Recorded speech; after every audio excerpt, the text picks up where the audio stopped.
నమస్తే అండి, welcome to తోప్ TV Telugu. ప్రస్తుతం మనం బిగ్ బాస్ 8 హౌస్ దగ్గర అయితే ఉన్నాము. టైం వచ్చేసి 12:30 అవుతుంది. ఇప్పుడే ఎలిమినేషన్, మిడ్ వీక్ ఎలిమినేషన్ అయితే జరిగిందండి. అప్డేట్ అయితే ఇప్పుడే వచ్చింది.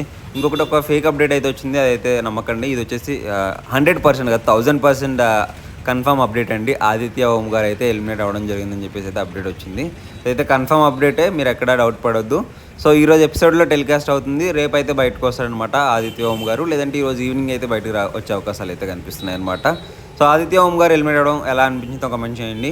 సో నేనైతే 100% ఓకే అనుకుంటున్నాను ఫెయిర్ ఎలిమినేషన్, ఎందుకంటే కొంచెం తక్కువ కనిపిస్తున్నారు. కాకపోతే నాకు తెలిసి ఆ పృథ్వీ ఎలిమినేట్ అయితే బాగుండని నా ఫీలింగు. ఎందుకంటే ఆదిత్య ఓం గారు చాలా మంచివారు అబ్బా, మంచిగా అన్నిటిలో కనిపిస్తారు, ఆడుతున్నారు కూడా లైట్గా అలాగా ఫస్ట్కి ఇప్పటికి కంపేర్ చేస్తే. సో ఆ పృథ్వీ ఎలిమినేట్ అయి ఉంటే బాగుండేదేమో అనిపించింది. సో నా ఒపీనియన్ అయితే ఇది. మీ ఒపీనియన్ ఏంటి? ఆదిత్య ఓం గారి కంటే తక్కువ ఆడేవాళ్ళు హౌస్లో ఉన్నారా? కామెంట్ సెక్షన్లో షేర్ చేసుకోండి. మా ఛానల్ సబ్స్క్రైబ్ చేయండి.